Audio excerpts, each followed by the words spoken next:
सर्व समाज के पधारे हुए सभी समस्त प्रबुद्धजनों, युवा मित्रों और मातृशक्ति को मेरा प्रणाम नमस्कार। आज इस सभा में बैठे हुए मेरे साथियों में से बहुत से ऐसे भी हैं जिन्होंने स्वर्गीय श्री कोजाराम जी को न्याय मिलने की बात पर लगातार समर्थन। आज की भीड़ ये दर्शा रही है कि सत्य क्या है। सभी लोगों ने बताया है और अपन सभी को पता ही है, नीम सिंह ने 1 घंटे से पहले जो मुलजिम थे उनको गिरफ्तार करके पूरी कार्रवाई कर दी। फिर भी उसके बावजूद भी ये तथाकथित जो दलाल है, इनका राजनीतिक और आर्थिक स्वार्थ पक्का, ये गलत तरीके से जो राजनीति कर रहे हैं, अगर सही है, हम भी कह रहे हैं उस मर्डर में जो मुलजिम है उनको सजा मिलनी चाहिए। और ऐसे तथाकथित दलाल जो गलत तरीके से लोगों को गुमराह करके समाजों को जो बांट रहे हैं वो भी अन्यायी है, उनके खिलाफ भी कार्रवाई होनी चाहिए। और ये पूरी बात जो है ना, उनको नाम पता है और प्रशासन को भी पता है कि ये जो तथाकथित दलाल है इनका यही धंधा है। इनको ये जो अपने रोटियां सेक रहे हैं, इनको नहीं सेकने देनी है। और इससे आगे इन्होंने कोई सरकार भीड़ तंत्र में आकर के और कोई सामाजिक नेता श्रीमती सुनीता जी भाटी से निवेदन करूंगा कि संक्षिप्त में अपना उद्बोधन दिलावे। सुनीता जी भाटी।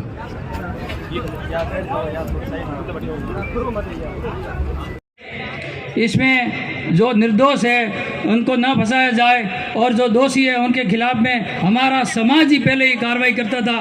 तो हम तो यही कहते हैं कि जिसने दोष किया है उसके खिलाफ कार्रवाई करे, लेकिन निर्दोषों को यदि फंसाया या उनको परेशान किया गया तो उसके खिलाफ समाज क्या, हमारे समाज के क्या हाल हो रहे हैं हमारे।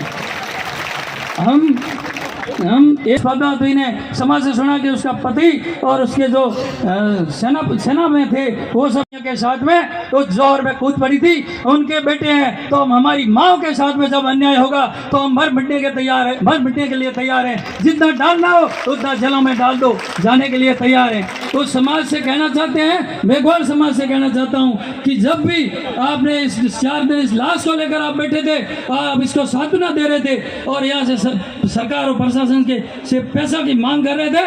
अरे 1000 रुपए आप दे देते तो उसके 2 करोड़ रुपए हो जाते और आपकी वो सही सांत्वना थी। इसी आशा आज बाढ़ की पावन धरा पे सर्व समाज पिता तुल्य बुजुर्गों, युवा साथियों, माता और बहनों, आज हमें इस कड़ी धूप में सर्व समाज के साथ ये रैली करने का क्यों मानस बना।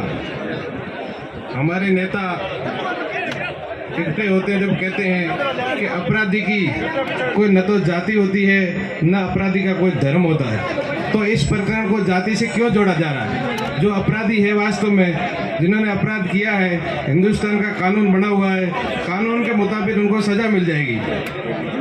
रही बात पुलिस प्रशासन, आज भी कड़ी धूप में पुलिस हर व्यवस्था के लिए कदम कदम की निगरानी रख रहे और हमारी सेवा में तत्पर रहती है। इस कानून की रक्षा के लिए और कानून से न्याय दिलाने के लिए पुलिस अधिकारी ही है जो इस कानून से हमें न्याय दिला सकते हैं। उन अधिकारियों को हम हाथ पांव बांध करके बाध्य करें कि भाई हम कहें, हम चाहें वैसा करें, नहीं तो आपके खिलाफ कार्रवाई की जाएगी, ये बात कहाँ तक सही है। इस प्रकरण में आगे भी वक्ताओं ने बताया कि जिन्होंने इस प्रकरण में भाग लिया है, मारपीट की है, दोषी है, उनको सजा मिलनी चाहिए। लेकिन निर्दोषियों के जो नाम दिए गए हैं और पुलिस के खिलाफ जो एक्शन लिया गया है उनको बहाल किया जाए और निर्दोषों को सही ईमानदारी से जांच करवा करके दोषियों को सजा दी जाए और निर्दोषियों को न फंसा जाए। यही मेरा निवेदन है।